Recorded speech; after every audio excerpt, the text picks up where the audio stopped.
Hello friends, मेरा नाम शिवानी वर्मा। मैं शिवानी की वॉइस में आपका बहुत बहुत स्वागत करती हूँ। अगर आपको मेरी कहानियाँ पसंद आती है तो प्लीज़ इसे सब्सक्राइब, लाइक, शेयर जरूर करें। आज मैं आपको कहानी सुनाने जा रही हूँ, चपरासी अफसर कैसे बना।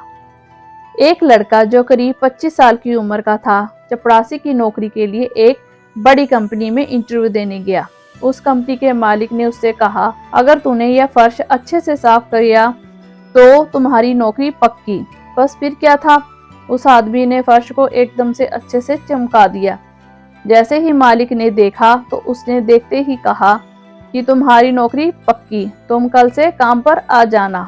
दूसरे दिन बॉस ने उस आदमी को बुलाया और कहा, अपनी एक फ़ोटो, आईडी प्रूफ और ईमेल आईडी मुझे बतानी होगी। तो उस आदमी ने कहा कि मैं गरीब आदमी हूँ और मेरे पास ना कंप्यूटर है और ना ही मेरे पास कोई ईमेल आईडी है। बॉस ने तुरंत कहा, अरे हमारी बहुत बड़ी कंपनी है, हमें हर काम करने वाले व्यक्ति ईमेल आईडी चाहिए होती है और यह अनिवार्य है। और आज के युग में अगर तुम्हारी ईमेल आईडी नहीं है तो तुम्हारा कोई अस्तित्व नहीं है, हम तुम्हें इस नौकरी पर नहीं रख सकते। अब वह व्यक्ति बहुत निराश हुआ और वहां से चला गया और अब वह सोचने लगा कि घर पर बीवी बच्चों को क्या खिलाएगा और उसके पास केवल 500 रुपये थे।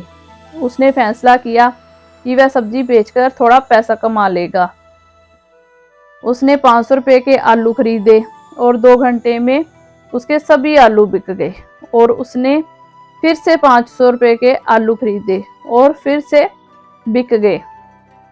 इस तरह उसने 3 बार 500 रुपये के आलू खरीदे और सारे आलू बिक गए और दिन के अंत में उसे काफ़ी मुनाफा हुआ। घर आकर उसने सोचा कि अगर मैं इसी तरह सब्जी बेचता रहूं तो काफ़ी मुनाफा कमा लूँगा। उसने 6 महीने तक यही काम किया और जब उसके पास काफ़ी रुपए इकट्ठे हो गए तो उसने सब्जी की एक रेहड़ी खरीद ली।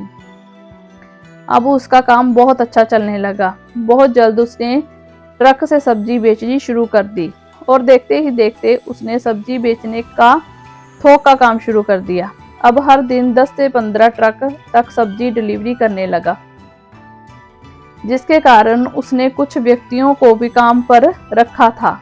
कुछ सालों बाद उस आदमी ने अपना बड़ा नाम कमा लिया था। एक दिन उसने सोचा कि क्यों ना मैं अपनी बीमा करवा लूं। इसके लिए उसने बीमा वाले को घर बुलाया। जब दलाल उस व्यक्ति का बीमा कर रहा था तो उस दलाल ने उस व्यक्ति से ईमेल आईडी पूछी। तो उस व्यक्ति ने कहा, मेरी ईमेल आईडी नहीं है। दलाल ने कहा, ऐसा कैसे हो सकता है, आप जानते हैं कि अगर आपकी ईमेल आईडी होती तो आप कहाँ होते। वह व्यक्ति थोड़ी खामोशी से बोला,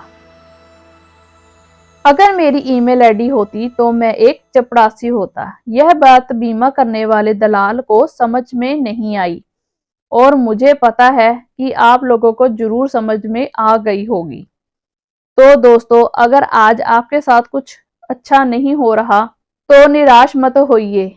जिंदगी में आगे चलकर कई नए रास्ते खुलेंगे, कई नए मौके मिलेंगे। इसीलिए हमेशा कोशिश करते रहिए और मात्र एक हार के बाद धैर्य मत खोइए।